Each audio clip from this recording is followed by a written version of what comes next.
नमस्कार, welcome to career 247। मैं हूं प्रशांत धवन। नाउ रिसेंटली पाकिस्तान के जो इंटीरियर मिनिस्टर है, मतलब के जो इनके गृह मंत्री हैं, जिस तरीके से भारत में है अमित शाह, उस तरीके से पाकिस्तान के जो इंटीरियर मिनिस्टर हैं नकवी, इनकी एक स्टेटमेंट काफी वायरल हो गई। इन्होंने ये स्टेटमेंट दे दी कि पाकिस्तान में अगर ये सारे कॉकरोच इकट्ठा हो गए तो उसके बाद कुछ नहीं बचेगा, ये सब कुछ खा जाएंगे। ये साफ साफ दिखाता है कि पाकिस्तान के मिनिस्टर्स आज के समय ये बात एडमिट कर चुके हैं कि पाकिस्तान का जो सिस्टम है ये कोलैप्स कर चुका है। कहने को अभी भी कंट्री फंक्शन कर रहा है, मगर इंटरनली इनकी इकोनॉमी, इनकी सेविंग्स, इनकी मिडिल क्लास ये कोलैप्स कर चुकी है। और Pakistan being a very young country, क्योंकि आप अगर देखो इनका जो फर्टिलिटी रेट है ये भारत से भी काफी ऊपर है, 3 के आसपास का इनका फर्टिलिटी रेट है। बहुत सारे यंग लोग हैं, जेन जी आप अगर देखोगे तो पाकिस्तान में भी बहुत बड़ी मात्रा में एग्जिस्ट करते हैं। ये लोग अगर एक बार सड़कों पे आना शुरू हो गए तो पाकिस्तान का पूरा चेहरा ही बदल जाएगा। ये इनके मिनिस्टर ने रिसेंटली कहा है। जो इनकी वीडियो है ये मैं आपको दिखाना चाहता हूं। अपना निज़ाम ठीक कर लें, हमें इंसाफ मिल जाए, हमें मेरिट मिल जाए, हमें जॉब की अपॉर्चुनिटीज़ मिल जाएं, और हमें अगर कहीं सरकारी जगह पे जॉब है तो उस पर हमें जायज़ तरीके से हर चीज़ मिल जाए। वो हम नहीं दे पाते नौजवान को। अब उस नौजवान को आप नौजवान कहें, उसको कॉकरोच कहें, उसको जो मर्जी चीज़ कहें, लेकिन मैं एक चीज़ सबको बताऊंगा, ये कॉकरोच अगर इकट्ठा हो गया तो ये हर चीज़ को उलट सकता है। उसके लिए ज़रूरी है उनकी ख्वाहिश इससे पहले कि वो ज़ाहिर करें, हमें पूरी करनी चाहिए। और उनकी ख्वाहिश सिर्फ ये है, सिर्फ एक चीज़ के ऊपर है कि हमें मेरिट पे जॉब चाहिए और जॉब अपॉर्चुनिटीज़ चाहिए। वो आपसे कुछ और नहीं मांग रहे, वो आपसे कोई टैबलेट या 2-4 हज़ार रुपया महीना नहीं मांग रहे। वो 2-4 हज़ार डॉलर महीना कमा सकते हैं, सिर्फ आप उनको अपॉर्चुनिटी दे दें। अब ये यहाँ पे आपने देखा होगा, उन्होंने 2-3 बार कॉकरोच कॉकरोच यह जो वर्ड यूज किया है। ऑब्वियसली एक पैरेलल यहाँ पे आता है कि भारत में जो कॉकरोच जनता पार्टी के प्रोटेस्ट हुए हैं इसने दुनिया भर में न्यूज बनाई है। ऑब्वियसली पाकिस्तान में भी कई लोगों ने इसको ऑब्जर्व किया।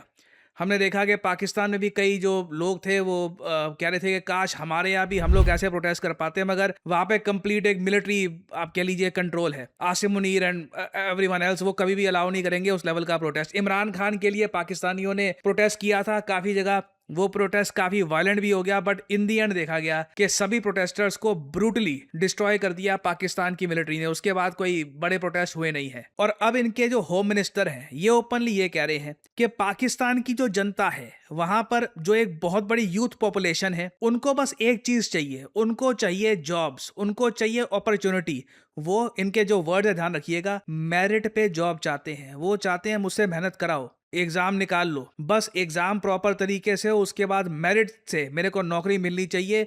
और ये लोग अब 2,000 रुपये हर महीने फालतू दे दिए, 3,000 रुपये हर महीने फालतू दे दिए, उससे इनका काम नहीं चलेगा। ये चाहते हैं इनको एक अच्छे स्टैंडर्ड की जॉब मिले ताकि ये अपना जो ओवरऑल लिविंग स्टैंडर्ड है इंप्रूव कर पाए। ये जो पॉलिटिकल कमेंट्री हम देख रहे हैं पाकिस्तान में ये बहुत ज्यादा इंपॉर्टेंट है, क्योंकि मैं कहूंगा ये काफी हद तक पूरे इंडियन सब कॉन्टिनेंट पर ही ये कहीं ना कहीं मैटर करेगी। चाहे बांग्लादेश हो, चाहे इवन नेपाल हो, चाहे श्रीलंका हो, या फिर इवन भारत हो। इंडिया में मैंने आपको बताया था जो वो एजुकेशन मिनिस्टर का जो रेजिग्नेशन वाला इशू था वो बिल्कुल एक काफी जायज इशू था, बट जो अंडरलाइंग कंसर्न है वो अभी भी ये बना हुआ है कि भारत में उतनी जॉब्स प्रोड्यूस अभी नहीं हो पाई जितनी होनी चाहिए। और ये सेम केस आपको दिखेगा पाकिस्तान और बांग्लादेश में। हालांकि आप ऑब्वियसली ये कह सकते हैं इंडिया में स्थिति काफी ज्यादा बेहतर है कंपेयर टू पाकिस्तान, बांग्लादेश, नेपाल, मगर इस पूरे इंडियन सब कॉन्टिनेंट में ही आप अगर देखो तो लिविंग स्टैंडर्ड, जॉब अपॉर्चुनिटीज ये ईस्ट एशिया, यूरोप और यूएसए से बहुत पीछे है। और अब इंटरनेट से हुआ क्या है कि लोगों को एक्सेस मिल रहा है बाहर की दुनिया का, कि बाहर के देशों में लोग कैसे रह रहे हैं और हमारे यहाँ क्या हालत है।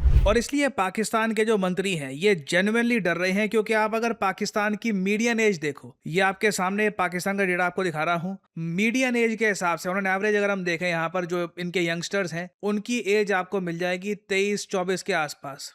भारत में रिलेटिवली मीडियन एज अब पहुंच चुकी है 27-28 के आसपास, विच इज मच ओल्डर, क्योंकि ओवरऑल हमारा जो बर्थ रेट है ये भी कम हुआ है। मगर पाकिस्तान में जो आप अगर देखो ना कॉम्बिनेशन है ये बड़ा घातक है। यहाँ पर एक बहुत ही यंग पॉपुलेशन है, इनके पास है इंटरनेट, वो भी चाइना वाला इंटरनेट नहीं, इनके पास काफी हद तक रिलेटिवली मैं कहूंगा एक ओपन इंटरनेट है जहां पर ये इंस्टाग्राम, फेसबुक, यूट्यूब वगैरह सब कुछ देख सकते हैं। फिर उसके अलावा भारत में तो चलो अभी इन्फ्लेशन 4-5% के आसपास रहती है। पाकिस्तान में इन्फ्लेशन लंबे समय से 11 से 13% रही है।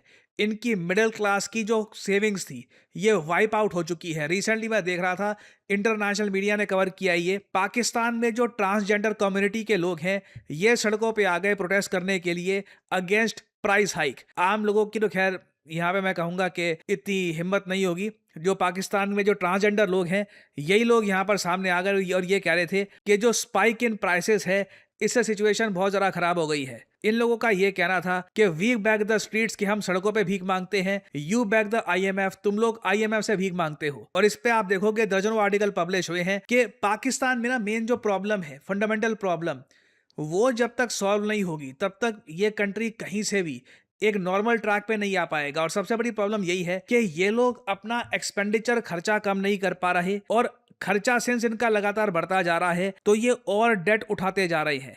और ये प्रॉब्लम इनकी सॉल्व कैसे नहीं होने वाली, क्योंकि जिस तरीके से इंडस वाटर ट्रीटी अब अबेंस में जा चुकी है, आई बिलीव पाकिस्तान को आने वाले समय में पानी को स्टोर करने के लिए और बहुत सारे रिजर्वायर्स और परहैप्स डैम्स बनाने होंगे, तभी ये कंट्री लंबे समय तक पानी को स्टोर कर पाएगा और यूज़ कर पाएगा उस पानी को। नहीं तो ओवरऑल ये लोग बहुत ज़्यादा संकट की तरफ देख रहे हैं।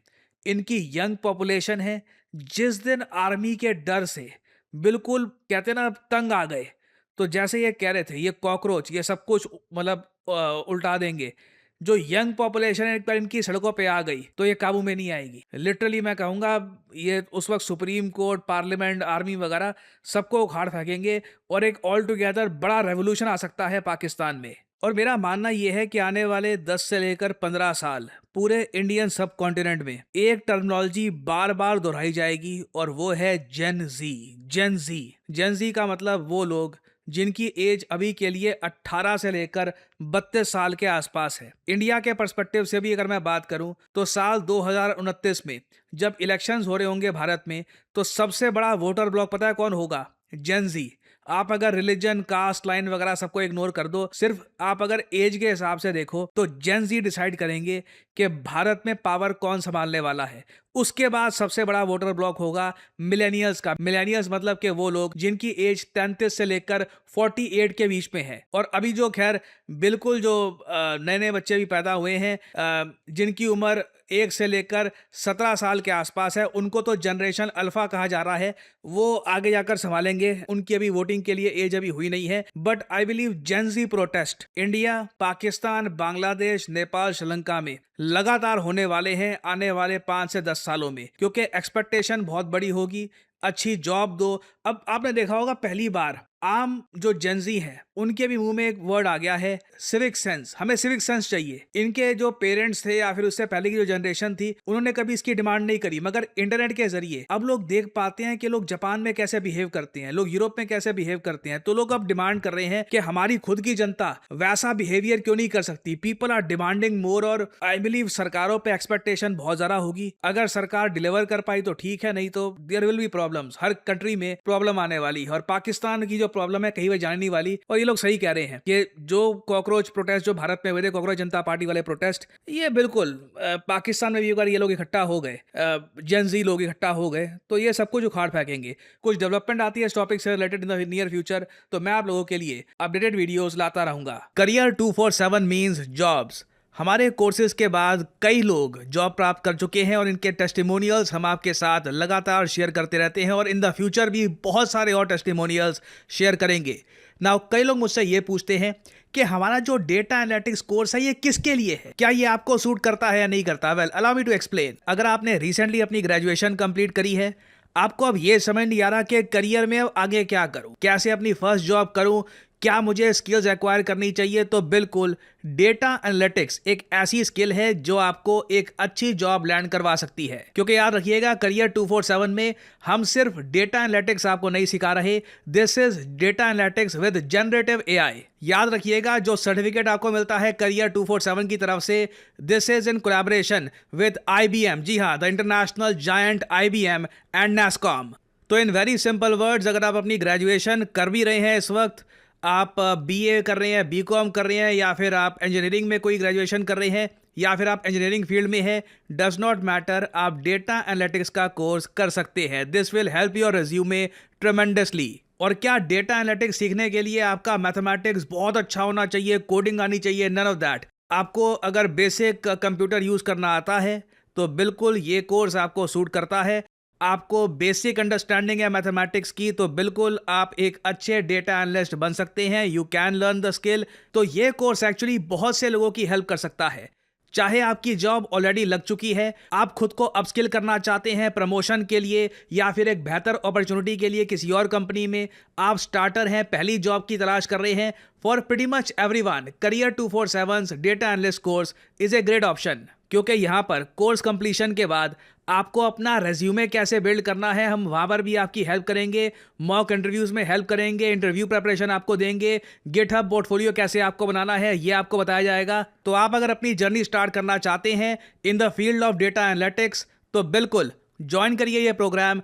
इस वीडियो के कमेंट सेक्शन में जाइए या फिर डिस्क्रिप्शन सेक्शन में जाइए, वहाँ पे आपको ये लिंक मिल जाएगा।